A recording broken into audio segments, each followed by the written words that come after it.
Բարև ձեզ, եթերում վերեք հաղորդաշարն է։ Ես ներկայացնում եմ ձեզ սերտական քաղաքական վերլուծությունը եւ հրավիրում եմ ձեզ միասին խորհելու ներկայացվածի շուրջ։ Այսօրվա թողարկումը ես վերնագրել եմ այսպես Լենինը եւ մեր քաղաքական դաշտը։ Հարց կառաջանա, թե ինչ կապ ունի Լենինը մեր քաղաքական դաշտի հետ։ Հարցը այն է, որ կապ ունի, ինքը մի դիտարկում է արել, որ այսպես կարմիր գծի պես անցնում է մեր իրականության միջոցով եւ այսպես ասած մեխել է որոշակի թեզեր։ Ասում եմ, երբեք չէի մտածի, որ ես Լենինի անունը կտամ իմ թողարկումների ժամանակ, հատկապես որ խորհրդային շրջանում հոգնել էինք այդ մարդու անունը լսելով։ Երկրորդ դասարան էինք, առաջի դասարան էինք, ինչ-որ կրծքանշան էինք կպցնում իր նկարով, հետո պիոներ էինք իր անունով երդվում էինք, հետո կոմերիտական էինք, հետո սովորում էինք անընդհատ այդ կուսակցության պատմությունը, Լենինի մեջ է, քո մեջ է, արդեն հոգնել ենք փողի վրա էլ կար ինքը, խորշանք էինք զգում, բայց որ ես իր մի գրառումը կարդացի, ես ասի չէ, պետք է մի կողմ դնեմ այդ ամեն ինչը եւ ձեզ հրավիրեմ դրա շուրջ խորհելու։ Ինչպես որ ես չէի մտածում ժամանակին, ասենք մի 20 տարի առաջ, որ կարող է Կարլ Մարքսից ինչ որ մեջբերումներ անեմ իր գրածներից, որտեղ իրենից էլ էինք հոգնել, հասկանում եք, հատկապես ուսանողական տարիներին գիտական կոմունիզմ էինք անցնում, այսպես գլուխներս լցրել էին ինչ որ տեսություններով, որոնք մեռան հետո, հասկանում եք, դրանց ոչ պետությունը կա, ոչ դրանց գրքերը հատորներով, ոչ մեկը ավելի տանով ասում չեք էլ լսել, բայց հետո բարձվեց, որ Մարքսին էլ լսել պետք էր, երբ որ ես ուզում էի հասկանալ ինչ է կատարվում մեզանում եւ նայում էի, ես չէի կարողանում բացատրել հայ ժողովրդի անցյալը գիտեի, այդ անցյալից պիտի բխեր երրորդ հանրապետության ինչ որ այս մակարդակը, բայց ասենք շարիշակային էր։ Ես չէի կարող հասկանալ, մինչև որ ես Մարքսի ինչ որ մի աշխատություն ձեռքս ընկավ, որտեղ պատմում էր թե ինչ է կապիտալիզմի կայացում, ես հասկացա։ Մենք ընկել ենք ինչ որ մի վայրի փուլի մեջ եւ պիտի գահավիժեինք ու քաոս լիներ, այդ մասին ես մանրամասն ձեզ պատմել եմ, շատ չխորանա, հասկանում եք։ Ու ոչ Մարքսին էի ուզում հիշել, ոչ էլ Լենինին, որովհետեւ այդ սովետական համակարգը իր լավ կողմերով հանդերձ մտածող մարդու համար դժոխք էր։ Դու մտածում ես, հասկանում ես, բայց իրավունք չունես արտահայտվես, որտեղ դա խիստ բացասաբար կանդրադառնա քո առողջության վրա։ Եվ դա այն աստիճան ես չէի սիրում այդ համակարգը, որ ես ինձ համարում էի այդտեղ ստարկոստրուկ։ Այդ համակարգի ստրուկ է ինձ համարում, իսկապես բռնատիրություն էր եւ նույնիսկ այդ իմ մտածումները, մտահոգումները իմ Հուլիոս Կեսար վեպի մեջ կա։ Ես Հուլիոս Կեսարի վեպի վերջում ես ինքս կամ այնտեղ Նուրցրա անունով եւ մանրամասն չպատմեմ, Կեսարը ինձ հարցնում է, ով ես, ես ասում եմ, ինչ որ ազատ մարդ չեմ, անազատ եմ եւ ինչ որ տեր ունեմ, ինքը ասում է ով է քո տերը, ես իրեն խնդրում եմ, որ ինձ փրկագնի եւ Կարլ Մարքսի անունն եմ տալիս, բայց շրջված, ասենք, ասում եմ լրակոս կրամոսն է իմ տերը եւ ինքը խոստանում է, որ նրանից ինձ կազատագրի, բայց գրքի մեջ չի ազատագրում, բայց հետո ազատագրվեցի։ Համենայն դեպս, բայց ես Մարքսի այդ աշխատությունից օգտվելով ես հասկացա ինչ որ բան։ Հիմա Լենինի հերթն է, եկեք մենք իրեն Լենին պապի ենք ասում։ Հիմա բուն խնդրին գանք այս նախաբանից հետո։ Մի անգամ մի բավական հայտնի իրավապաշտպանի հետ, որը բավական լավ էլ ճանաչում եմ, հանդիպեցինք, հիմա էլ ակտիվ է անընդհատ այս անարդարությունների դեմ պայքարում։ Մի օր ինձ ասեց, պարոն Պիպանյան, ես ձեզ հետևում եմ, բայց ասեց դուք անթանուր խնդիրներով եք զբաղվում, պրոբլեմների լուծումն եք որանում կամ առաջարկում, իսկ ահա երբ որ պրակտիկ կոնկրետ ինչ որ խնդիրներ կա, այստեղ ցույց ունել, այստեղ հավաքվել, արտահայտվել, ասեց ես ձեզ չեմ տեսնում այնտեղ։ Ես իրեն ասացի, հարգելիս, ես երկը գնահատում եմ քո ջանքերը, բայց եթե գլոբալ խնդիրը չեք տեսնում, ընդհանրական հասարակության խնդիրը չեք տեսնում, ու դրա շուրջ լուծումներ չունեք, այդ ուղղությամբ աշխատանք չկա, դուք անընդհատ հետևանքները տեսնելու եք, հետևանքների դեմ պայքարելու եք ու հաջողության չեք հասնելու, որովհետև այդ գլոբալ խնդիրը գնագրանք ձեր դեմը դուրս է գալու պատի դեմ։ Հաջողություն չեք ունենա։ Իհարկե չընդունեց այդ պահին, բայց մի որոշ ժամանակ անց ոչ ինձ, բայց շուտ համացանցում տեսա իր խոսքը։ Կշկնում էր ինչ որ ես էի ասում։ Որ ախր գլոբալ մենք խնդրեմ ունենք դրա համար այս հետևանքները կա, սրա մասին հարկավոր է մտածել։ Ինչ որ ես էի ասում։ Մի ուրիշ դրվագ հիշեցնեմ ձեզ 1997 թվականին էր։ Մի բավական հայտնի մարդ, շատ տվյալներ չասեմ, որ չջոգեկով, կարևոր չի։ Հրավիրել էր մի փոքր խմբով մարդկանց, 6-7 հոգի եւ օրակարգեր էր քննարկումների։ Մենք իրար ճանաչում էինք բավական լավ, մեծ պաշտոնյաներ էր։ Բանկերի ապագան Հայաստանում բեռնագրի լավ չեմ հիշում, 97 թվականին։ Երբ պիտի քննեին ինչպես կառուցեն բանկը եւ որ հաջողություններ ունենա եւ այլը, ես նաեւ այն հանգամանք հաշվի առնելով, որ բավական մտերիմ ենք եւ ես կարող եմ ինձ ազատ պահել այնտեղ, տապալեցի այդ քննարկումը։ Թույլ չտվեցի բանկերի զարգացման մասին խոսան։ Ասեցի հարգելիներս, եթե հիմա դուք բանկերի մասին սկսեք խոսալ անսահմանափակ ժամանակում, ասենք մի օր, մի ամիս, մի տարի, գալու եք իրականության իջնելու եք կամ եթե ինչ-որ փորձեր անեք,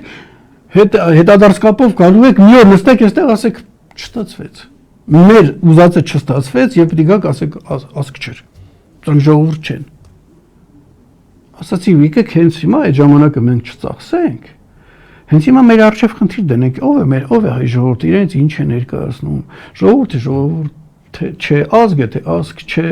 որպես ազգ այդ հատկանիշներին բավարար խեղումներ ունի թե չունի, դա հասկանանք, լուծում ունենանք, հետո երբ որ կփորձենք լուծենք, այդ բանկային հարցն արդեն ճանապարհը կբացվի կանաչև կլինի։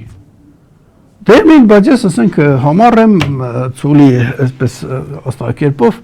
որ համառ եմ, տեսնում եք, չէ՞, 30 տարի ես նույն բան ասում առանց հոգնելու։ Ես տապալեցի այդ հաղորդումը։ Բայց հետո հիմա երբ որ իրան հարցրես, հիմա ինքը ասում է, որ մենք խնդիր ունենք որպես ժողովուրդ։ Գալիս հասնում ենք Վլադիմիր Իլյիչ Լենինի այդ մտքին, որը ինձ դրդեց, որ այս հաղորդումը անեմ եւ իր անունն էլ լինի վերնագրում, Լենինի եւ մեր քարոզաշտը։ Ինչ ասել ինքը։ Իշպերում եմ։ Յուրաքանչյուր ոք, ով պայքարում է մասնավոր խնդիրների դեմ, նախապես չունենալով ընդհանուր խնդիրների լուծումը, նա իր յուրաքանչյուր քայլի ժամանակ անխուսափելիորեն, անգիտակցաբար բախվելու է այդ ընդհանուր խնդրին կամ խնդիրներին։ Իսկ կուրորեն բախվել դրանց յուրաքանչյուր մասնավոր դեպքում նշանակում է դատապարտել սեփական քաղաքականությունը խոր ցնցումների եւ անսկզբունքայնության։ Այսինքն ասում էր ինչ որ ես էի ասում իր գրածը չկարդալով, եթե դուք գլոբալ խնդիր մեծ խնդրեմ ունեք, այդ խնդրեմը չեք լուծում ու մասնավոր խնդիրներ եք ուզում, չեք կարող այդ մեծ խնդրի դեմ եք առնելու։ Այ հիմա մեր այդ ամբողջ քաղաքական դաշտի տապալումները հենց սրանով է պայմանավորված։ Հիմա Վլադիմիր Իլյիչի խորհուրդը լսելով եկեք հարց տանք մեզ։ Որոնք են մեր այդ ընդհանուր խնդիրները։ Որոնք եւ որոնց շուրջ ես անընդհատ զբաղացնում եմ։ Բայց որոնք են, որ լուծումը չունենալով գնում եք պայքարների, ցույցերի, իշխանապահությունների, ես ինչ ու հաջողություն չկա։ Դեմ եք առնում ինչ որ պատերի։ Հարցը այն է, որ մեր ընդհանուր խնդիրը ձևակերպված է վաղուց 100 առնվազն 100 տարի առաջ։ Ամենայն դեպս ես 1926 թվականի աշխատություններում եմ տեսել։ Հեղինակը Գարեգին Նժդե ձևակերպում շատ կարճ։ Մի նախադասություն։ Բուն հայոց խնդիրը օտար լծերի տակ ուծացած հայկական զանգվածներին վերստին ազգ դարձնել։ Այսինքն, եթե դու ընդունում ես, որ հայ ժողովուրդը, որ կա ուծացած է օտար լծերի տակ եւ պիտի ազգ դառնա, այսինքն այս ուծացած բազմությունով դու չես կարող ոչ բանկային համակարգ ստեղծես առողջ, ոչ հասարակական հարաբերություն, ոչ պետություն, ոչինչ չես կարողանալու անել։ Ինչ էլ անես, Թումանյանի ասած, ներսից ճիճվի կերած պտղի նման է լինելու։ Հասկանում եք։ 100 տարի առաջ է ասվել։ Հիմա եկեք տեսնենք քաղաքական դաշտի օրակարգում սա կա 100-ից ավել կուսակցություններ ունենք։ Դուք լսել եք որևէ մեկը։ Բացի այս վերջ երկու տարի, որ արդեն սկսել են խոսել։ 18 թվական, 19-20 տեսել եք։ Այն դեպքում, երբ որ ձևակերպված է գլխավոր խնդիրը, քաղաքական դաշտի օրակարգում չկա։ Սրա բացատրությունն էլ տվել է Գարեգին Նժդեհինգերը, Հայկ Ասատրյանը, որ ասել է մտավոր մակերեսայնություն է Հայաստանում տիրում, խեղտող մտավոր մակերեսայնություն, ինչ-որ խորքերի չեն կարողանում գնալ։ Կենցաղային խելք ունեն, նույն Հայկ Ասատրյանն է ասում, կենցաղային խելքով էլ չես կարող այս գլխավոր խնդիրը ճանաչել։ Նժդեհն էլ ասում էր պատճառագիտական մտածողություն չունի մեր ժողովուրդը, սա է դժբախտության պատճառը։ Մարդը պատճառը բացատրել է, դուք չունեք ինքը ունի, մի ողջ ժողովուրդ չունի, երկուսը ունեն, ասել, սա է մտավոր մակերեսայնությունով չեն մոտենում դրան։ Ողջ երրորդ հանրապետությունը ձեր աչքի առաջ էր։ Եվ ստացվում է, որ 100 տարի առաջ ահազանգվել է, ես այդ մեջբերեմ իմ գրքերից, 100 տարի առաջ ահազանգվել է, որ դարավոր ստրկության հետևանքով մեր ժողովրդի մոտ առաջացել է հայկական ամեն ինչ ատող, հայի եւ Հայաստանի հանդեպ թուրքի պես վարվող շերտ, որը թուրքից էլ վտանգավոր է եւ այնքան մեծաթիվ է, որ սպառնում է ազգի գոյությանը ու նրանց դեմ պայքարը համարվել է ամենակարևոր հարցը եւ ասվել, որ քանի դեռ այդ շերտը ճնշված չէ, հայությունը չի կարող տեղ ունենալ արևի տակ։ Սա Հայկ Ասատրյանի մտքերը ես վերապատմեցի ձեզ։ Սա է գլոբալ խնդիրը, մեր ընդհանուր խնդիրը սա է։ Չենք հասկանում, չենք էլ ուզում լուծել։ Այն դեպքում, որ ասենք ես 25-27 տարի անընդհատ ահազանգում եմ այն մարդկանց բացահայտածը, ընկալում չկա։ Ու մեր մինչև 2018 թիվը, այդտեղ երկու դարաշրջան է, այսպես բաժանված 18-ով, մեծ խորը փոսեփորված անդունդ։ Մինչև 2018 թվականը եղած մեր բոլոր շարժումների անհաջողության պատճառը սա է։ Ու նաև իշխանությունների, որ եկել են ու էլ անհաջողություն են ունեցել, պատճառը սա է, հասկանում եք։ Ու ես այս ամենի մասին զգուշացնում եմ։ 1997-ից սկսած ես ասում եմ ժողովրդի իշխանության հետևանք է։ Մենք ունենք գլոբալ խնդիր, ահա այս ժողովուրդը սա ինչ որ դեֆեկտներ ունի, էֆեկտներ ունի, ուծացած եւ այլը։ Չի կարող ինքը ունենալ ձեր երազած իշխանությունը, ասում։ Ու իր իշխանությունը պետք է լինի հենց այն ինչ որ ձեր դեմը կա, մինչև 18-ը։ 1998-ին, որ իշխանապահություն եղավ, էլի ես նայեցի, մարդիկ քաղաքական հայտարարություն արեցին, գնահատեցին, դատապարտեցին, ծրագիր ներկայացրեցին։ Ես էլ էի ուրախ, որտեղ նախկին իշխանությունների հետ ինչ-որ անձնական հարթության մեջ էլ բախումներ էին ունեցել։ Այսպես ասած, իմ սրտից էր իրենց հեռացումը։ Բայց կարդացի ես ծրագիրը եւ սարսռեցի։ Էլի գլխավոր խնդիրը չէին տեսնում։ Եվ հենց այդ ժամանակ մի հոդված գրեցի ես։ Ասացի, ձեր ինչ որ դուք գրել եք առաջի նախագահի մասին, մի օր որ ձեզ հեռացնեն, նույն բանն են գրել, գուցե ավելի վատ։ Որտեղ էլի գլխավոր խնդիրը, մեր ընդհանուր խնդիրը տեսնելը չկար, ընկալումը չկար։ Այո, երազանքային ինչ որ բաներ էր գրած, բայց չէր իրականանա դա, որովհետև եթե դու չփոխես այդ գլխավոր խնդիրը չլուծես, այդ հետևանքների դեպ անընդհատ դու բախվելու ես, իշխանությունները իրենց հերթին են բախվում, մենակ ընդդիմությունը չի որ բախվում է։ Ես ներսում եղել եմ, տեսել եմ, ինչ որ ծրագիր են բերում, սա անենք, ինչ որ մի ձև, որոշումը կազմեն, պիտի գնա ներքև,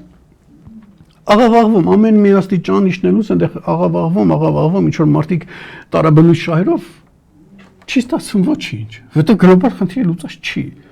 Այս մարդկանցով դուք չեք կարող կառուցել այն պետությունը, որը ձեր թղթերի մեջ գրված է։ Վերջ։ Եվ դրա համար էլ ամեն անգամ, երբ որ շարժում էր լինում մինչև 18 թիվը, ես այս տեսանկյունից դիտարկում էի, ինչ են ասում առաջնորդները, ինչ ծրագրեր են թողարկում, ինչից են խոսում։ Եվ չի եղել մի դեպք, որ ես հրապարակային չասեմ, որ ձեր շարժումը թերմտածված է։ Անգամ հարցադրումներ են անում, այս հարցերի պատասխանները դուք ունեք։ Դուք ընդհանուր խնդիրը պարզել եք, Լենին պապիկի ասած, Գարեգին Նժդեհի ֆիքսած։ Դուք ունեք դա, եթե չունեք չեք հաջողելու։ Հետո կգնաք ու կասեք, կտրտնջակ ասեք ժողովուրդը մեր հետևից չեկավ։ Հետո պետք է իմանաք այս ժողովուրդը իրենց ինչ է ներկայացնում։ Կգա, չի գա։ Ինչ է պետք անել, գուցե ժողովրդին հարկավոր է ինչ-որ դեղ տալ սկզբից, ինչ-որ ապաքինել։ Ես այդ օրինակը միշտ եմ բերել։ Պատկերացրեք գնում եք վնասվածքաբանական ինստիտուտ հիվանդանոց կա, չէ, որտեղ մարդիկ պարկած են, ամեն մեկը մի կոտրվածք ունի։ Եվ գնանք պատուհանի տակ սկսեք կանչել, դուրս եկեք մենք գնանք այնտեղ տեսեք այն թաղի ժողովուրդը սայանում, ամոթ մեզ եկեք գնանք։ Այդ մարդիկը գան, դուք պիտի իրենց ապակինեք, բուժեք, սարքեք դուրս գալու ենթակա նոր։ Նույն աշխատանքի պիտի արվեր ժողովրդի հետ այդ ուծացած բազմությանը ազգ դարձնելու գործունեությունը պիտի աներ թե իշխանությունը երթին, թե ընդդիմությունը երթին, թե ընդդիմությունը չասի ես չեմ կարող։ Պետք է լծակ ունենամ։ Ես օրինակ եմ բերել կոնսերվատիվ հեղափոխություն գրքում, թե ինչպես մի ժողովրդի ընդդիմադիր էլիտա արեց դա։ Բայց մեկը էլի չի ասում։ Ես թեստ էի, այս ամենը իմանալով ես թեստ էի ամեն անգամ ես հրատարակում, հիմա էլ եմ հրապարակում, երբ որ շարժում էր լինում, ինչ որ մարդիկ հարթակ էին բարձրանում, ես ասում եմ հարգելի լիներ, ես ուզում եք չշփոթվեք։ Գնացեք եւ ասեք իրենց, այդ մոտեցեք եւ ասեք։ Ասեք հետեւյալ է, որ 1926 թվականին մի մարդ հայերի մասին հայ մարդ, այսպեսի բան է ասել.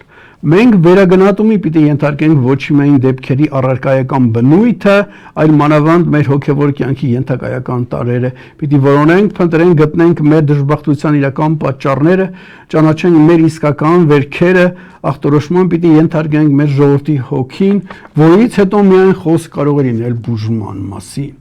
Ասում եք գնացեք այդ հարթակի վրա կանգնածին, ասեք հարգելիս կարող ես ասես 1926 թվականին, ինչ խնդրի մասին է խոսում, ինչ հոգի ախտորոշել, ինչ բուժում, ով էր մեղավորը, երբ որ այդ ժամանակ մենք ոչ մեկս չէինք ծնվել, բայց ժողովուրդը այդպիսին է եղել, ունեք պատկերացում դրա, իսկ հաշվարկել եք հետագա տարիներին ժողովուրդը այդ հիվանդությունները, որ ասում է ախտորոշելու, բուժելու խորացել է, թուլացել, ինչ որ քայլ արվել է, թե չէ, կարող եք մեզ ասել, թե դուք ինչ եք անելու, այս ուղղությամբ Դուք պատկերացնում եք 18 թվականին գնայիք եւ այդ հարցերը տայիք, այդ բաները տաշկի տալու փոխարեն։ Ասել եմ, չէ, քանիցս։ Հիմա էլ էլի եւ 18-ից հետո էլի շարժում է եղել, ես միշտ էլ ասել եմ, գնացեք հարցրեք, հարգել սա ունեք, եթե չունեք, ուրեմն դուք գնում եք հետևանքի դեմ, մասնավոր խնդրի լուծման եք գնում, բախվելու եք ընդհանուր խնդրին։ Իշխանությունը պարզվելու է ձեր պատկերացրածը չի, ժողովուրդը ձեր պատկերացրածը չի, աշխարհը ձեր պատկերացրածը չի, ու ինչպես Վլադիմիր Լենինն էր ասում, ձեր քաղաքականությունը ուր է, խորցնցումների է ենթարկվելու եւ անսկզբունքայնության ձեզ էլ պախարակելու են, ինչը որ մենք տեսնում ենք։ Ուրեմն մինչև 2018 թվականը մենք թողնված էինք ինքներս մեզ, համարյա որոշ ինչ-որ դրսի ազդեցություններ կար, բայց ոչ այդ աստիճանի։ Եվ կարելի ասել մեր իրականությունը մեր մենթալիտետն էր որոշում։ Ոչ թե իշխանավորներ եւ այլ որոշում էր մեր մենթալիտետը, մենք կարծես թողնված ենք մեզ հետ ու խնդիր ունեինք այս նժդեհի նկարագրած հայկաստրանի իմ կողմից էլ լրամշակված, որ ներկայացնում այդ խնդիրը կար։ Մինչև 2018 թիվը, որի լուծման կարիք էր զգում, դրա համար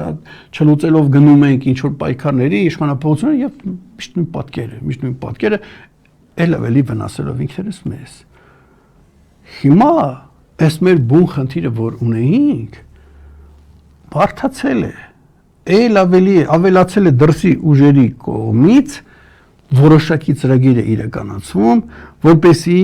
Հիմա այսպես ձևակերպեմ։ Օտարի լծերի տակ ուծացած հայկական զանգվածներին ել ավելի ուծացնեն։ Մեր խնդիրը պիտի լիներ ուծացումից հանել ազգ սարքել, մեր խելքը չհասավ, չէ՞։ Հիմա իրենք եկել են իրենց իշխանավորներով, իրենց կապերով, իրենց ամեն ինչով եւ նպատակ են դրել։ Իրանք լավ գիտեին, որ հայերը նժդեհի բնութագրի տակ են անցնում ուծացած զանգվածներին հայկական,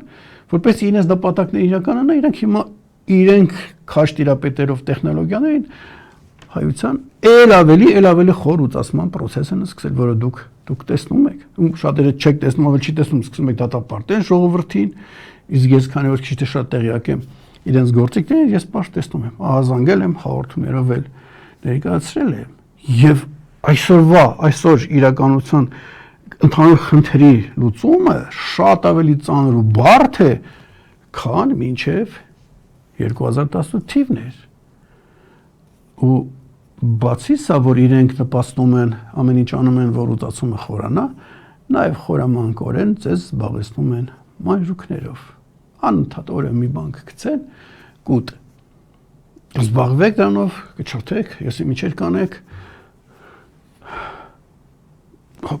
երբեմն էլ այսպես բարոյական հաղթանակ կտոնեք ձեզ համար, պորտը տեղը դերինք ասելով։ Նպատակն մեկ է, որ դուք չխորանաք հանկարծ այս ամենի մեջ, ինչ որ ես ասում որ հանկարծ դուք չասեք լսեք, բայց մենք ինչ որ ընդհանուր խնդիր ունենք։ Այդ լենին ինչ որ բան էր ասեղի մոտիկ։ Եթե ընդհանուր խնդրի լուծումը չունենանք, անընդհատ այսպես պարտությունների առաջ ենք անելու։ Իսկ խորացողներ չկան, որտեղ այդ մտավոր մակերեսայնությունը, որ կար ու խեղդում էր Հայկ Ասատրյանին այդ ժամանակերում, նույն վիճակն է, հասկանում եք։ Ու ժամանակը հոսում է, նրանց օգտին, նրանք գործում են, օրորի խորանում է ուծացումը, որ դուք տեսնում եք, որոշակի քայլերով, վախացնելով, ճնշելով եւ այլը, եւ օրորի էլ խորանում է ազգակիրների վխատությունը։ Սա էլ նրանց ծրագրի մեջ է մտնում։ Եվ այստեղ տխրությամբ պետք է ասեմ, որ մեր բոլոր շարժումները հատկապես 2018-ից հետո նպաստել են ազգակիրների վհատեցմանը, որովհետև խոր գլոբալ խնդիրը չեն տեսել, պլան B չեն ունեցել երկար ժամանակի, որ ակտիվացած ժողովրդին այնպես չլինի, որ վերջում հուսահատվեն, հուսալքվեն։ Իսկ այս ողջ ընթացքում այն մյուսը կողմը արևմուտքը իր ծրագիրը իրականացնում էր, օգտվում էր այդ առիթներից, որ դուք մի անգամ վհատեցրիք, ինքը միացնում էր իր սարքերը։ Ու գալիս ենք այստեղ։ Հիմա ունենք այսօրը, էլի, ինչ որ շարժում Սամվել Կարապետյանը, համակիրները, այդ նույն թեստը իրենց էլ տվեք, որ քիչ առաջ ընթերցեցի։ Արդյոք իրենք ունեն ընդհանուր մեր խնդրի պատկերացումը եւ լուծման ուրվագիծ գոնե։ Եթե չունեցան, ինչ է լինելու, այն ինչ որ եղել էր, ինչքան էլ խանդավառ լինեն, դեգուզ աշխարհի փողերը ծախսեն, գնալու են, իրենց դեմը կանգնելու է ընդհանուր խնդիրը։ Գլոբալ պարզվելու է, որ ժողովուրդը այն չի, իշխանությունը այն չի, աշխարհը այն չի, միջև այս կրկից այդ ամեն ինչը պետք է իմանայինք ու լուծումներ ունենայինք, այս ժողովրդի հետ ինչ անենք։ Իսկ ինչ անելու պատասխանը մի գալիս ենք դրան։ Ժամանակին ասել են այն ժողովրդի մինչև այս 18-ը։ Դրա լուծումները դեռ Հայկ Ասատրյան ասել են։ Համարյա տար։ Ես ինքս նվաստս իրենց հիմք եմ դրի իրենց ասածների եւ հետագա շրջանն եմ ուսումնասիրել ինչ բացական ազդեցություններ է թողել խորհրդային միությունը, կապիտալիզմի կայացումը, երրորդ հանրապետությունը եւ արտաքին ուժը եւ այս ամենը համադրելով նրանց ասածները լրամշակած մատուցել եմ ձեզ։ Ազգային վերելքի ուղի շարքով, որի նյութերը հենց տեղադրված են ազգային վերելքի ուղի անունով Facebook-յան խմբում։ Ուզում ենք մենք, որ հերթական անգամ չգնանք պատին դեմ առնենք նոր հերթական վհատություն։ Եկեք ես Լենինի խոսքերը կարդամ ու ավարտենք, էլի, որովհետև եթե մեզանում եթե ասում ես Արծրուն Պեպանյանն ասես նժդեղացած չեն են կարում, բայց որ ասես դրսի ինչ որ մի մարդ է ասել, վերջ անգիրեն ան։ Դա ասում ես նույն բանը ես դες ասեմ, Վլադիմիր Լենինն է ասել, դες ինչ է ասել։ Յուրաքանչյուր ոգով պայքարում է մասնավոր խնդիրների դեմ նախապես չունենալով ընդհանուր խնդիրների լուծումը, նայր յուրաքանչյուր քայլի ժամանակ անխուսափելիորեն ու անգիտակցաբար բախվելու այդ ընդհանուր խնդիրներին, իսկ կուրորեն բախվել դրանց յուրաքանչյուր մասնավոր դեպքում նշանակում է դատապարտել սեփական քաղաքականությունը խորցնցումների եւ անսկզբունքայնության։ Եկեք խուսափենք սրանից, խորցնցումներից ու անսկզբունքայնությունից։ Այսօր այսքանը,